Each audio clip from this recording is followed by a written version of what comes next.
comunidad, les doy la bienvenida a un nuevo episodio al video podcast La Suma de Designups. El día de hoy tengo un episodio especial porque tengo dos invitados. Como saben, normalmente no vienen muchas personas al mismo tiempo al episodio, pero hoy día tengo el gusto de presentarles a Natalia Zárate. Ella es Senior Product Designer y Quique Peña, Senior Product Design Manager, ambos de Ubix, y nos acompañan desde Colombia. Así que bueno, hace un tiempo queríamos grabar este episodio, pero como estuvimos a full con lo de la conferencia, recién nos dimos este chance y hoy día venimos a conversar un poco sobre el uso de la inteligencia artificial e incluso inteligencia artificial como core del negocio en sí. Así que bienvenidos a este espacio que se está retomando y que se está rediseñando otra vez para la comunidad. Cuéntenos un poquito sobre ustedes dos antes de empezar de lleno al episodio. Si quieres, Quique, cuéntanos primero un poco sobre ti. Muchísimas gracias por la invitación. Estamos súper emocionados de venir y compartir historias y experiencias que ojalá a muchos en la comunidad les haga sentido y les ayude, ¿no? En retos. Bueno, como lo dijiste, soy Product Design Manager para Ubits. Ubits es una startup con foco en HR para toda Latinoamérica. Un poco hizo la transición de ser una EdTech, ahora somos una HR Tech.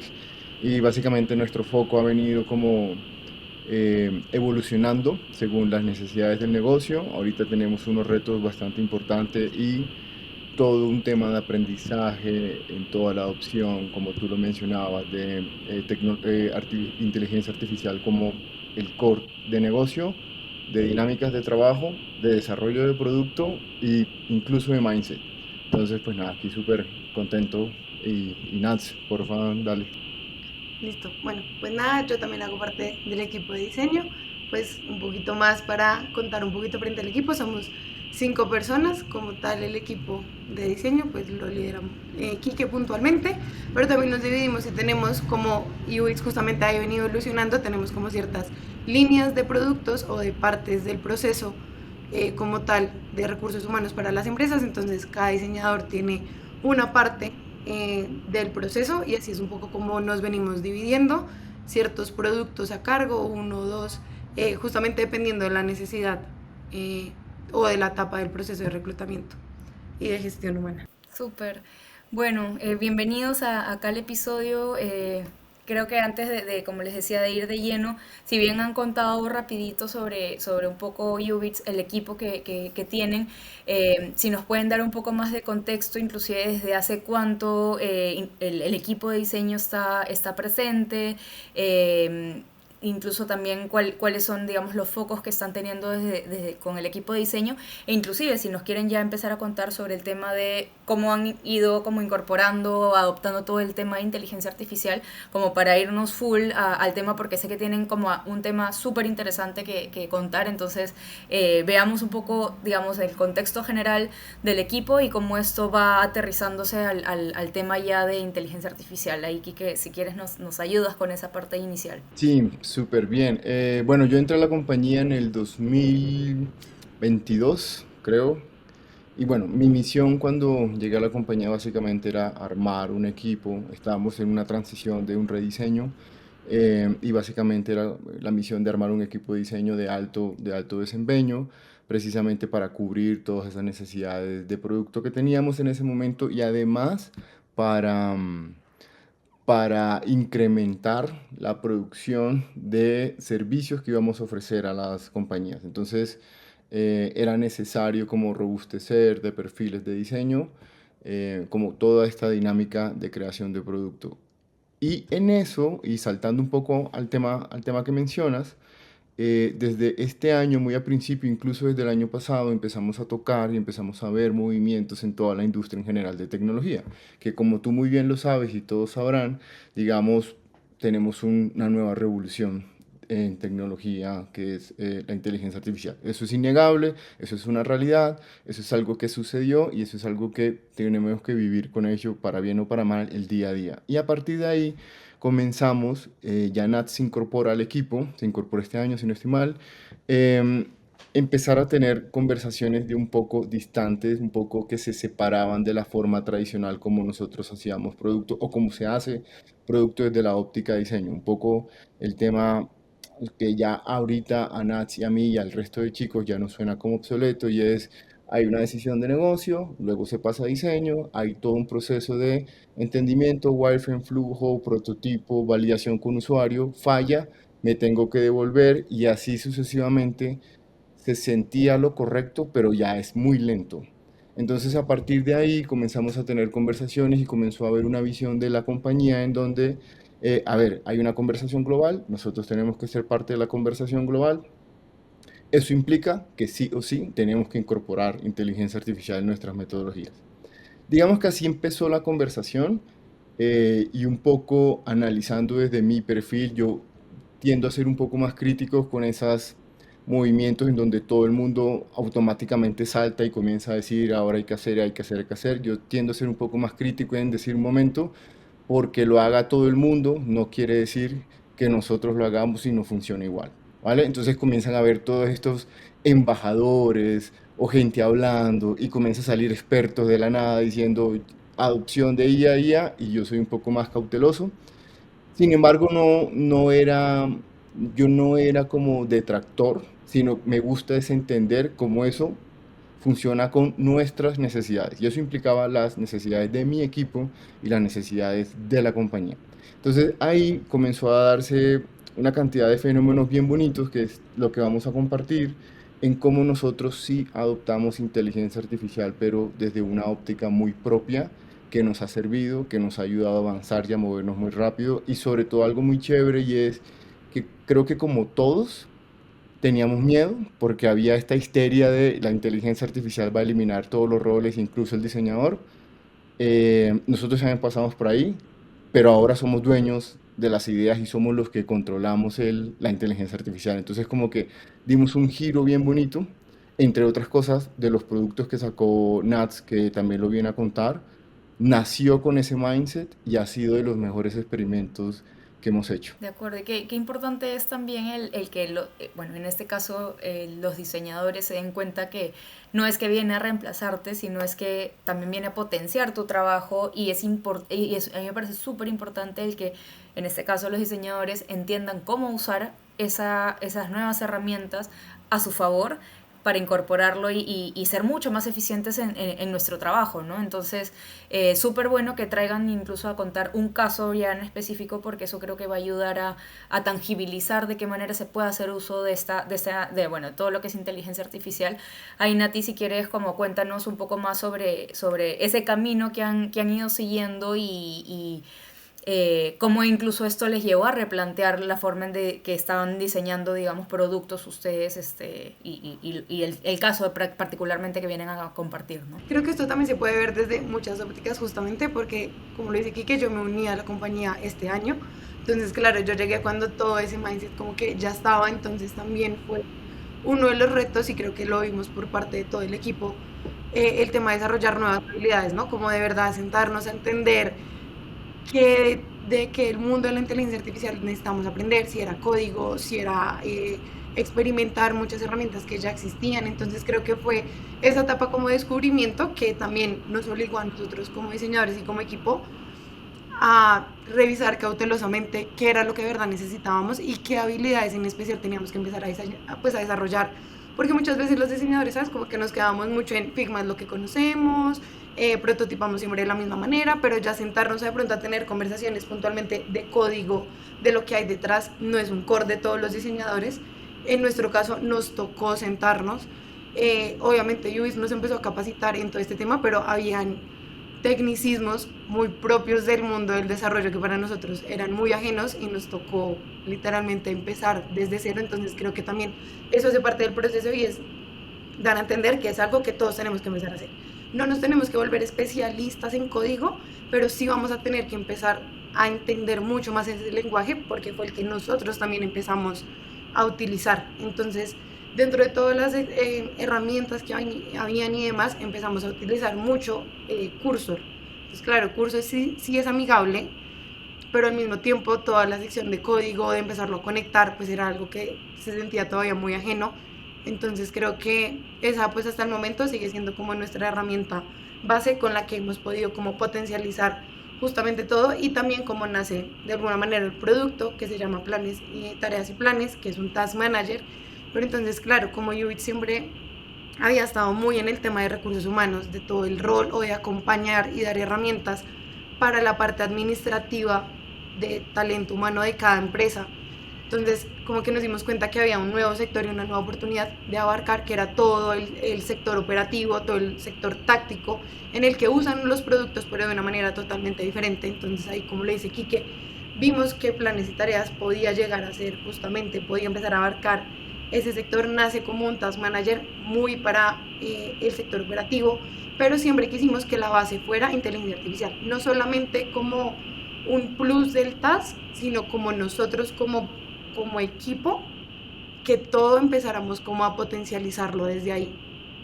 Entonces, así fue un poco como empezó a nacer planes y tareas. Buscábamos llegar a un sector que no conocíamos tanto, que era el operativo, el táctico, y también sabíamos que desde el principio queríamos ofrecer justamente herramientas o que se apalancaran en inteligencia artificial, porque eso también iba a ayudar mucho a otro tipo de adopción de esas herramientas para ese tipo de usuarios que no suele estar en un escritorio todo el tiempo.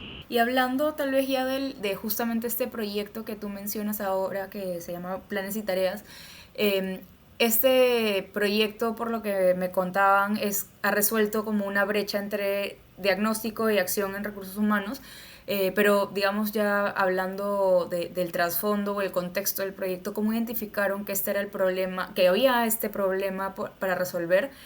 ¿Y de qué manera o por qué decidieron abordarlo, como dices, de como algo central con inteligencia artificial, o cómo fueron esas decisiones que tomaron? E inclusive me llama mucho la atención el cómo también interactuaron para este proyecto con otras áreas o otros perfiles, porque como tú dices, nosotros como diseñadores no somos expertos en código, no somos expertos en varias cosas. Al final podemos aprender algunas cosas, pero ¿cómo fue ya digamos, resolver esta necesidad o esta problemática que habían encontrado, y la interacción con otros perfiles inclusive? Sí, bueno, ahí muy contexto, muy general, ya luego Nats nos mete dentro de la ejecución. Resulta y pasa que Planes y Tareas nace porque, como tú lo mencionas, nuestros productos venían muy enfocados para la parte administrativa en las empresas, ¿no? La gente que hace gestión para que otros cumplan una tarea, ¿no? Yo te asigno un plan, yo te creo algo de desarrollo en donde tú tienes que ejecutar. Nos dimos cuenta que entre la gestión de yo te creo algo para que tú lo cumplas y que esa persona lo cumpla y quede la evidencia o quede ese diálogo entre sí, me lo pusiste, yo lo cumplo y te respondo, no se estaba midiendo muy bien, o esa relación no quedaba del todo, digamos, cerrada, el círculo no cerrado. Entonces, el propósito de planes y tareas es crear esa relación de seguimiento, cumplimiento, digamos. Entonces, esa relación en donde los usuarios demuestran de una manera muy sencilla cumplir logros del día a día o logros en el largo tiempo. Ahí vimos la oportunidad de cómo ese terreno, que para nosotros por ahora vendría siendo muy administrativo, ahora podríamos conectar los dos.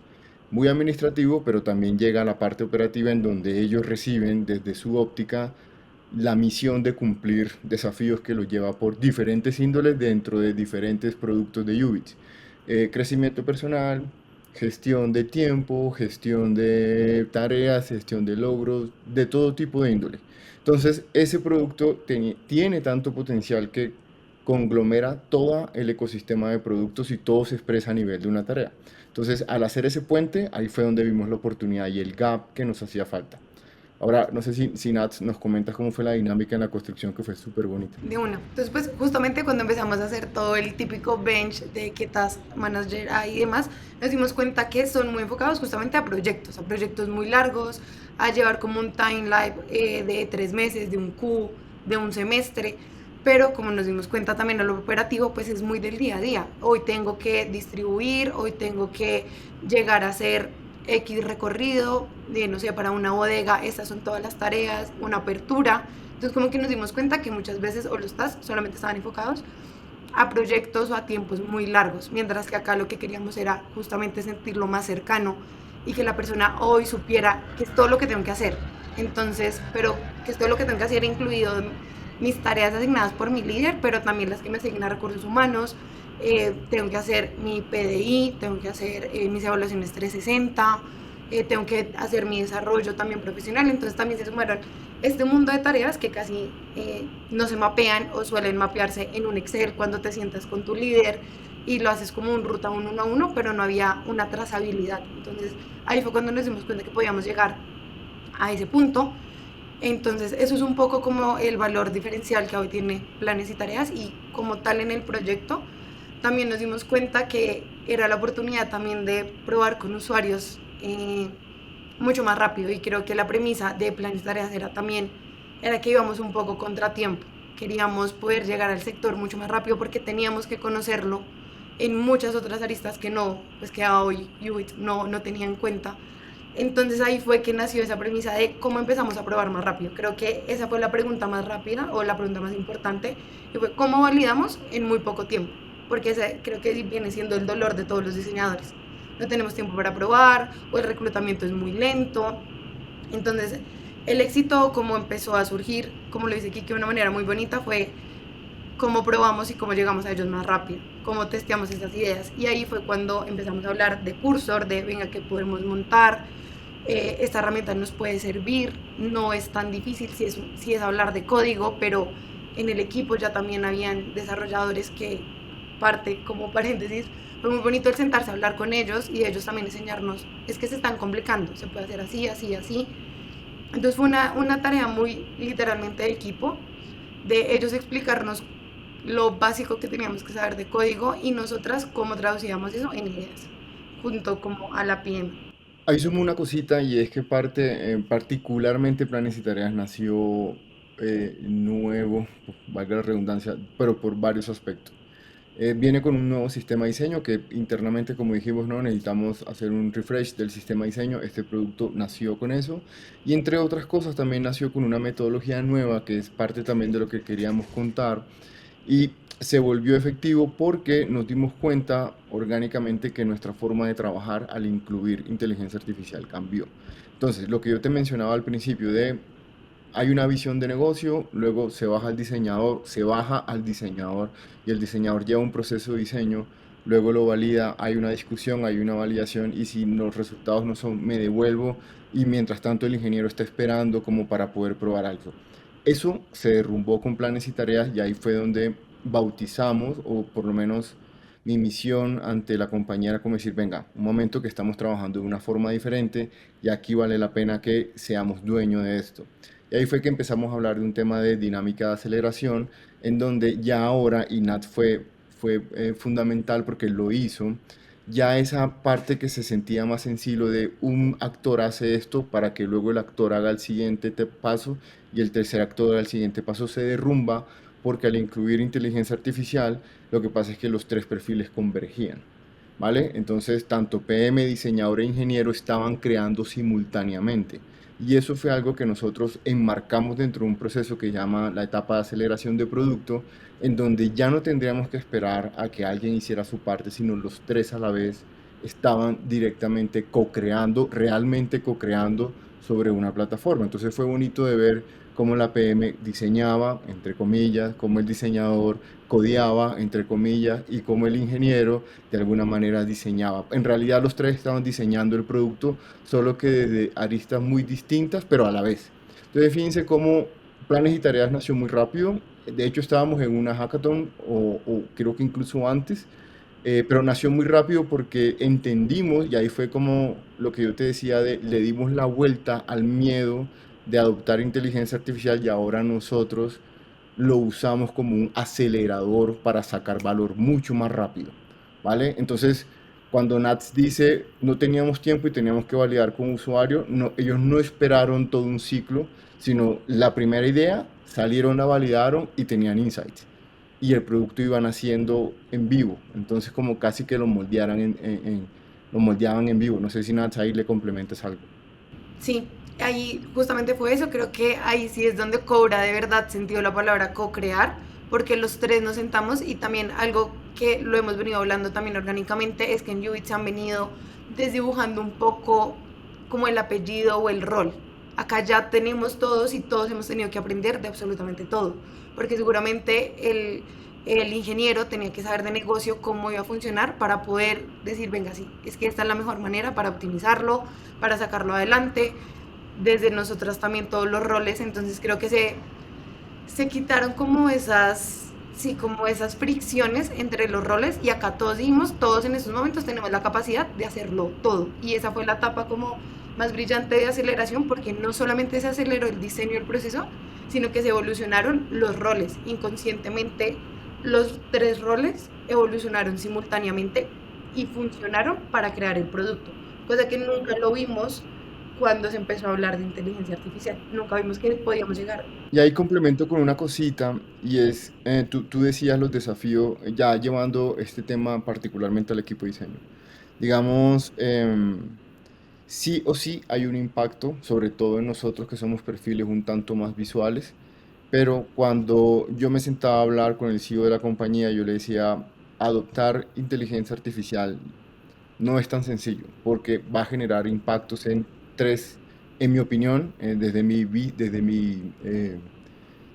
visual, ¿sí? Desde mi punto de vista, se impactaron tres cosas en la compañía.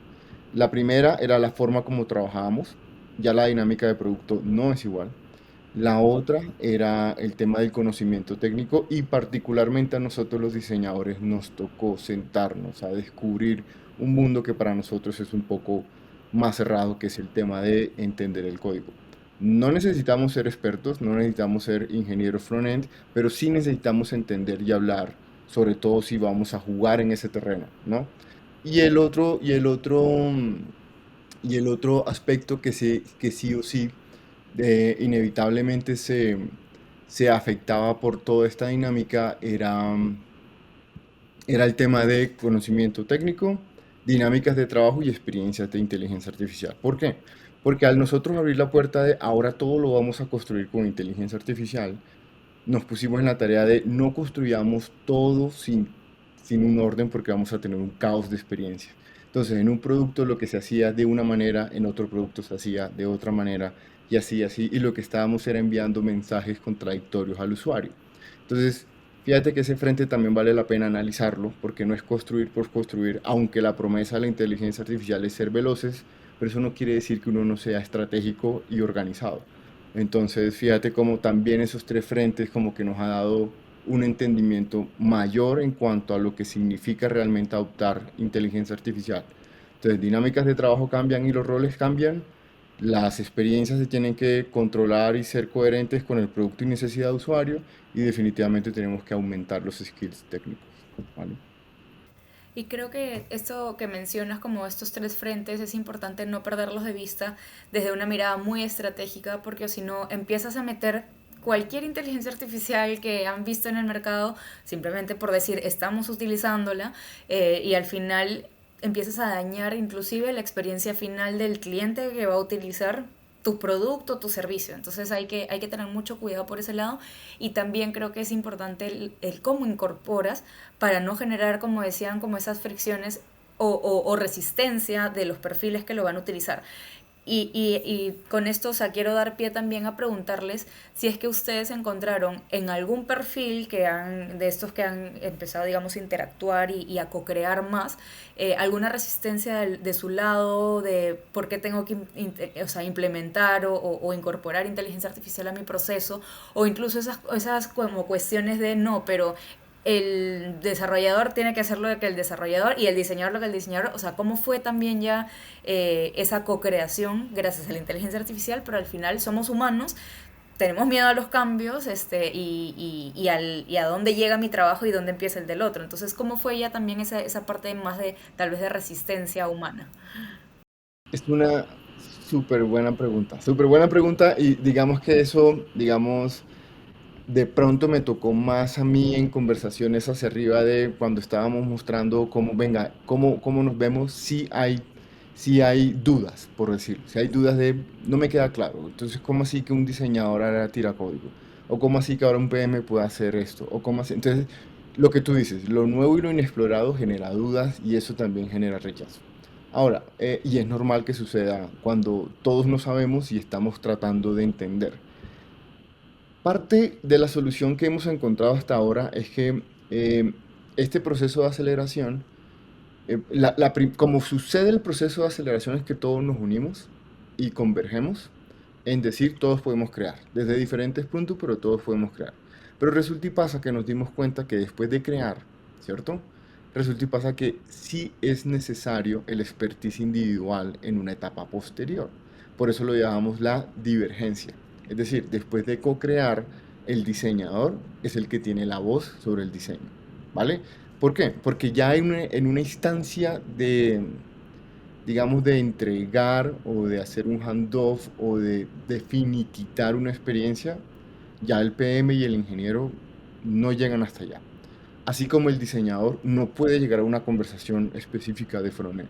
¿Por qué? Porque para eso hay un expertise del frontend que ya sabrá en todo su conocimiento decisiones puntuales de eso, al igual que de negocio. Entonces, como lo resolvimos fue, en una primera etapa convergemos, construimos y luego divergimos para que cada uno tenga una expertise.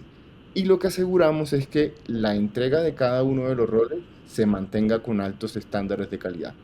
Cosas de diseño las opina el diseñador en cuestión de experiencia, cosas de ingeniería y buenas prácticas es el ingeniero, y cosas de visión de negocio y mediciones es el product manager en cuestión de hacia dónde se proyecta. Pero ya estamos hablando de una etapa madura del producto. La aceleración la hacemos en una etapa donde necesitamos movernos rápido y todos podemos crear. Si hubo dudas, si hubo discusiones, correcto, y la negociación o el entendimiento que dijimos es eso. Sí, todos creamos, pero al final del día también es importante que cada uno mantenga su expertise. Y eso como que nos tumbaba el mito de no, me van a echar porque la inteligencia artificial, no, es que en realidad tú sigues siendo muy importante. La inteligencia artificial lo que hace es que te acelera algo que antes se sentía muy lento.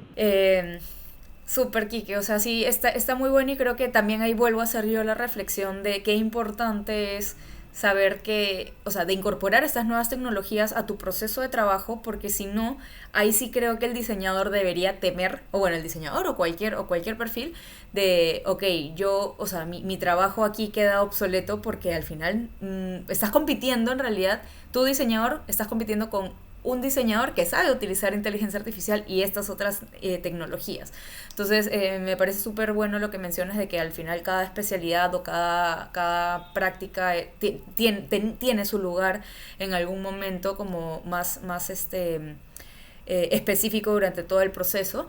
Y ahí también quiero como ahondar un poco más ya el cómo fue, digamos, la incorporación de estas nuevas tecnologías en el proceso, y creo que ahí podríamos hablar sobre como ya más el prototipado en Cursor y cómo fue el uso de esa herramienta, de si reemplaza, no reemplaza, en qué lo utilizo, para qué lo utilizo. Entonces ahí no sé, Nati, o cualquiera de los dos que quiera empezar a contarnos un poco más sobre ya esa parte del proceso de diseño específicamente, ¿no? De una. Entonces, como siempre lo hemos venido hablando, fue una sesión o muchas sesiones de sentarnos, en este caso nosotros lo llamamos la triada, el ingeniero, el PM o la PM y el diseñador, y era un tema de votar ideas. Pero entonces, ¿cómo materializamos esas ideas en Cursor? Entonces teníamos la oportunidad de cada uno en Cursor hacía su idea, la podíamos socializar y decir, no, venga, no habíamos tenido en cuenta esta interacción o este diseño funciona mejor. Entonces, en simultáneo se fueron construyendo los prototipos y, como lo mencionamos al principio, con eso hacíamos las primeras validaciones. Entonces solíamos coger más o menos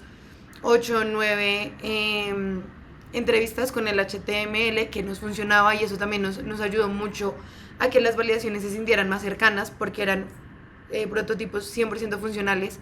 En algún momento logramos también conectarlo, entonces le metíamos Supabase para que tuviese los datos de la empresa totalmente reales, entonces que la persona cuando hiciera la prueba lo pudiera hacer con sus datos, con su empresa, para que lo sintiera mucho más en su contexto. Entonces también logramos y nos sentamos mucho a que el prototipado le podíamos ahí sí sacar como el jugo, por así decirlo, a conectarlo ya con todo para que cada vez se sintiera más real y para que la prueba fuera mucho más real. Entonces empezamos a conectarlo con bases de datos, todos los flujos, entonces creamos flujos alternativos, entonces ya mucho más reales. Entonces creo que el éxito, puedo decir, fue que todo se sintió real. No era como que solamente le podías dar clic aquí y el resto de interacciones no funcionaban, ¿no? Y también, por ende, la construcción fue mucho más fácil porque lo podíamos hacer entre los tres. Antes le tocaba al diseñador en Figma, conecte, y si no quedó bien conectado, el prototipo fallaba. Entonces el margen de error era mayor. Entonces ahí sí puedo decir, como en inteligencia artificial, check, porque ese margen de error humano al crear el prototipo se desdibujó, nos ayuda a sentirlo mucho más real. Y en la medida en la que íbamos pasando las iteraciones o íbamos sacando las versiones, decíamos, ah, no, entonces arreglemos esto en Cursor, publiquémoslo, ya, hagamos la siguiente entrevista. Entonces nosotros puedo decir que para las 2 primeras versiones hicimos casi que 24 entrevistas, que eso en un tema de reclutamiento muchas veces no se da, y todas fueron con Cursor.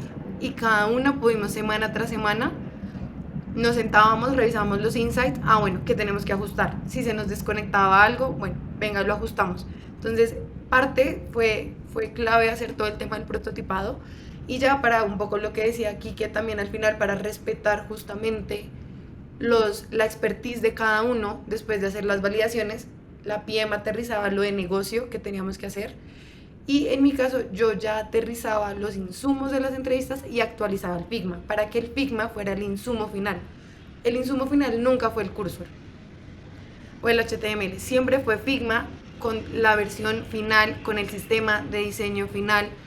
Entonces eso también nos ayudó mucho. Creo que algo que también fue clave era poder tener los refinamientos con todo el equipo técnico desde el Cursor, porque como ya conectábamos con la parte técnica, ellos ya sabían que tenían que conectar, qué información teníamos que solicitar, cuál era el flujo desde el back. Entonces nosotros también a hoy hacemos los refinamientos con Cursor.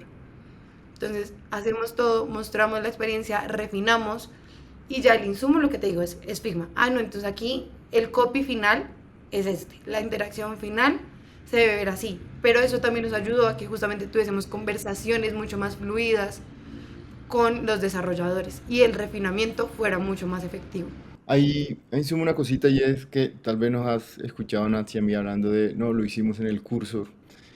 Sí, lo hicimos en el curso, pero también a eso le dimos una vueltica bastante interesante. Resulta que terminamos no por error, sino como por una pequeña oportunidad que vimos en, en crearnos nuestro propio ambiente para que todo lo que crearan las personas, llámese ingeniero, diseñador o PM, existiera en un contexto real de producto. Es decir, nos inventamos algo que se llama el Product Playground, que básicamente es una emulación de todo el ecosistema de productos a manera de cajas. ¿Para qué? Para que para no tener yo te hablaba del tema de la coherencia de experiencias con inteligencia artificial. Entonces, si bien hasta ahora te hemos venido diciendo, no, sí, lo hemos hecho a través de curso y eso, la realidad es que eso está contenido en algo que hicimos para la compañía desde el equipo de UX, se llama Product Playground, y es básicamente un ecosistema Dummy en donde todo lo que nosotros estamos haciendo luce y ya funciona con sistemas de diseño del equipo de diseño. Entonces, por ejemplo, te pongo un ejemplo, si Nats y la PM y el ingeniero están hablando de un nuevo feature, van al cursor, pero en realidad están dentro de un playground que está emulando el producto, cómo luce, cómo funciona y cómo se ve, ya en un ambiente muy real. Entonces, fíjate que cuando Nats decía, no, ahora es más real, realmente es el producto lo que estamos creando y realmente funciona como debería ser. No son diseños aislados o experiencias aisladas, es casi que construir sobre lo que realmente existe como producto. No sé si me vas a entender, pero esta herramienta se la habilitamos a todos.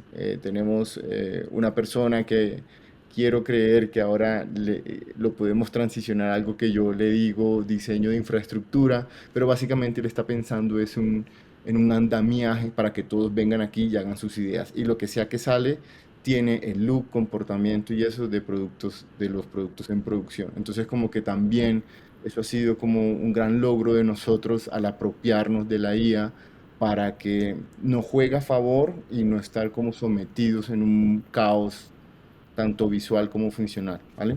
Sí, y que hubiera tomado muchísimo más tiempo todo lo que nos están contando que han hecho, ¿no? Así que eso también ayuda a como a tangibilizar de qué manera o qué impacto puede traer la inteligencia artificial a tu proceso, no solamente de diseño, sino al final del desarrollo de todo un producto. Y digamos, todo este tema que ustedes nos están compartiendo y que ya creo que es importante el poner sobre la mesa el impacto finalmente organizacional que esto genera, porque más allá de que ustedes han intervenido todo el diseño y la construcción de un producto en sí, cómo esto realmente ha podido impactar en la cultura de trabajo, en la relación entre áreas o entre diferentes especialidades y expertise, cómo ya eso lo han, digamos, incorporado la tecnología y a sus procesos, pero sobre todo en la cultura. ¿Qué nos pueden ahí compartir sobre esta parte que es súper? Creo que desde el equipo todo se siente más libre porque ahí es cuando todos tienen la oportunidad de participar. Y creo que también ha sido súper valioso, que es la manera en la que hemos podido materializar las ideas de todos, porque muchas veces de pronto el desarrollador solamente con su flujo daba su idea y muchas veces no quedaba claro, o el PM solamente con su historia de usuario. Entonces creo que acá nos ayudó mucho a plasmar las ideas, a aterrizarlas, porque como le decíamos, esta persona, este diseñador, cuando creó toda la infraestructura, todo es muy libre, o sea, de verdad apunta de prompts que ya tenemos construidos, de todo, cualquiera puede entrar a proponer. Y eso nos ha dado la puerta a tener conversaciones mucho más reales y que todos nos sentamos igual de libres y de capaces de proponer. Ahí, y digamos que a nivel compañía, un poco más desde la óptica que yo lo puedo ver, para mí es un cambio de paradigma en cuanto a dinámicas. Para mí, yo ya escucho otros colegas de otras empresas en donde dicen, no, estoy haciendo wireframes, y yo hacia mis adentros digo, ya nosotros no hacemos wireframe, porque lo que hacemos ya casi que está vivo y funcional. Entonces, también ha sido bueno y bonito ver como, en mi opinión, siento que hemos dado un paso adelante en cuanto a dinámicas de lo que antes ya considerábamos que era la forma regular de hacer producto. Para mí nos podemos mover mucho más rápido y con las visiones que tenemos del Product Playground en versión 2 y 3 que la soñamos pero ya la estamos construyendo, estaremos en una dinámica que casi que mi idea está plasmada con código optimizado y con componentes reales en un ambiente de React. O sea que casi que estamos haciendo producto en vivo, en producción. Llegaremos allá, es como parte de lo que proyectamos, pero para mí sí es un cambio de mindset en entender que las dinámicas cambiaron valiéndonos de este nuevo acelerador, que es este nuevo player, que es la inteligencia artificial, definitivamente. Y algo bonito de ver es que también desde otras compañías nos han dicho como vengan, ustedes qué es lo que están haciendo, porque no vienen y nos cuentan y ya hemos ido y han quedado súper sorprendidos de decir queremos adoptar esto, nos gusta cómo lo están haciendo. Incluso con este diseñador con el que fuimos, eh, me dijeron una frase que me ha quedado marcada y es, qué bueno saber que estas cosas se hacen en Colombia y no siempre tienen que venir de afuera, lo cual es como algo que en verdad dice, esto puede generar mucho valor.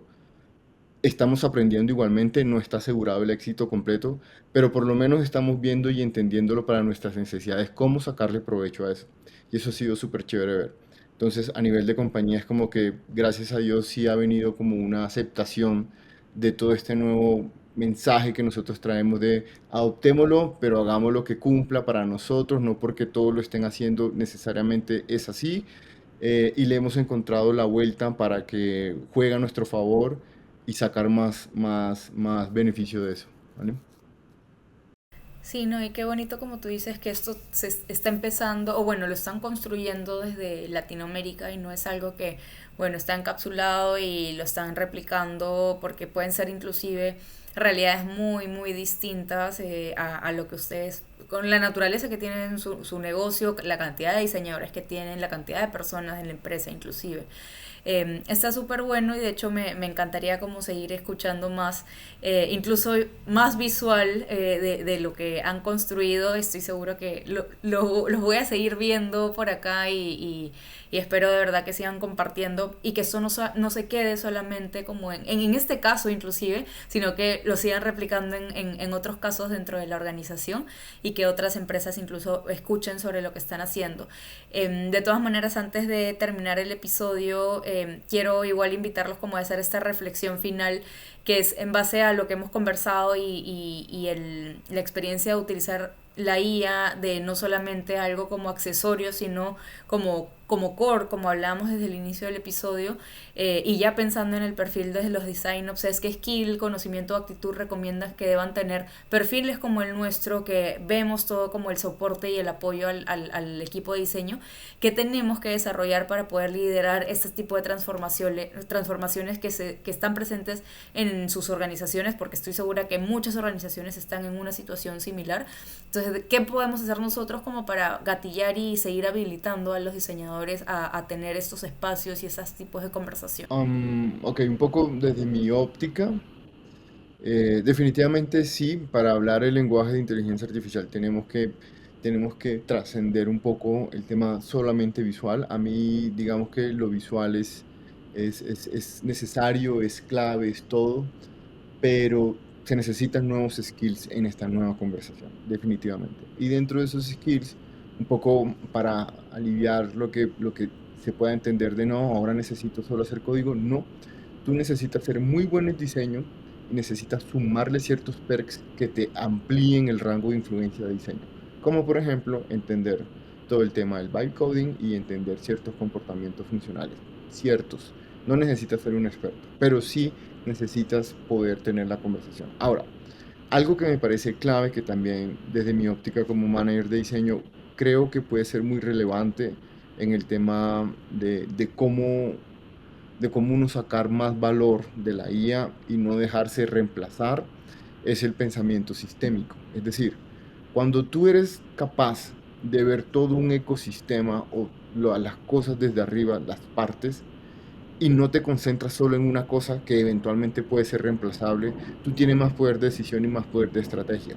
Algo de que yo le digo a mi equipo es la necesidad de, ok, yo mi producto considero que cumple esta función, pero me he preguntado cómo se conecta con otros, qué valor o qué, digamos, interdependencia genera con otros. Ver eso holísticamente es algo que a un diseñador le cuesta, porque generalmente se enfoca solo en un tema visual de diseño de una parte. Pero cuando logran alzar la mirada y ver negocio, ver experiencia, ver consecuencias, ver cosas, su rango de decisión amplía. Por eso pueden tomar mejores decisiones de diseño. Y tal vez por eso fue que nosotros dijimos, no vamos como loco a hacer experiencias guía, vamos a entender todas las experiencias que podemos construir. O vamos a entender ahora, no vamos a entender ahora cómo vamos a trabajar. Eso es siempre alzar la mirada y ver desde arriba cómo se pueden articular las partes. Para mí eso comienza a ser clave y comienza a ser algo que tal vez por ahora no está ni cerca de ser reemplazado.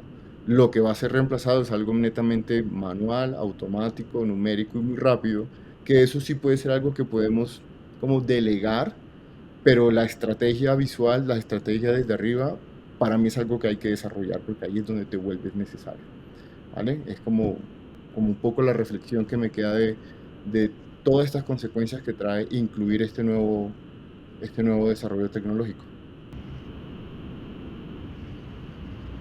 Listo. Yo creo que viéndolo más en el día a día, también es el tema del interés. O sea, que yo lo decía ahorita como el tema del conocimiento, pero también creo que a todos nos pasó cuando hubo este boom, fue que todos nos abrumamos. Eran demasiadas cosas por entender. En mi caso yo también llegué nuevo a una empresa, entonces como que se sumaba absolutamente todo. Pero creo que es el interés por aprender. O sea, creo que hay muchas cosas que tenemos que aprender, muchas habilidades que tenemos que desarrollar y en nuestro caso muchas habilidades que hemos empezado a detectar hasta ahorita que tenemos que desarrollar. Tener ese poder de conversación creo que también es algo que a los diseñadores no se les, sí, como que nos fluye tanto y es meternos, como acá coloquialmente se dice, como meternos al rancho de temas de código, temas de estrategia. Muchas veces nos quedamos en lo que a hoy sabemos porque es nuestro fuerte y podemos hablar con toda certeza, pero seguramente el interés por aprender de los otros roles también nos va a ayudar a argumentar y a tener un poder de conversación diferente. Entonces creo que el interés por aprender de cómo empezar a ver desde arriba es algo que deberíamos ponerle como un poquito más de atención, porque seguramente de aquí en adelante habrán 1000 cosas que tenemos que aprender desde cero. No, muchas gracias, de verdad creo que del episodio todos los que nos escuchen se deberían llevar como muchas reflexiones y de no quedarse en el camino, de seguir incorporando estos nuevos skills, pero no simplemente usar la IA por usarla, sino ser muy estratégicos y de entender para qué la voy a usar, quiénes más la van a utilizar, para que esas conexiones con otras áreas u otros stakeholders sean realmente valiosas. Así que de verdad gracias por venir por aquí al podcast, a compartir esto y como les digo, siempre las puertas ahí abiertas de la comunidad para seguir exponiendo lo que ustedes están haciendo por allá en Colombia para el resto de Latinoamérica. Y bueno, para el mundo también ese es un lema que hace poco hemos sacado, digamos, en la comunidad, que es de Latinoamérica para el mundo, porque hay muchas cosas que acá regionalmente estamos haciendo y que valen la pena ser escuchadas. Así que mil gracias por acompañarnos aquí. Es que si quieren solo como despedirse rapidito de quienes nos están acompañando. No, pues creo que un gusto con que se nos dio la oportunidad de participar. De nuevo a ti, gracias por darnos también la oportunidad. Muchísimas gracias. Nosotros siempre dispuestos a colaborar, a conectar, lo que necesites. Y nada, pues lo que necesiten, de verdad, muy felices de ayudar. Gracias y bueno, gracias también a los que nos han escuchado hasta esta parte del episodio. Ya nos vemos en un siguiente en un par de semanas. Adiós.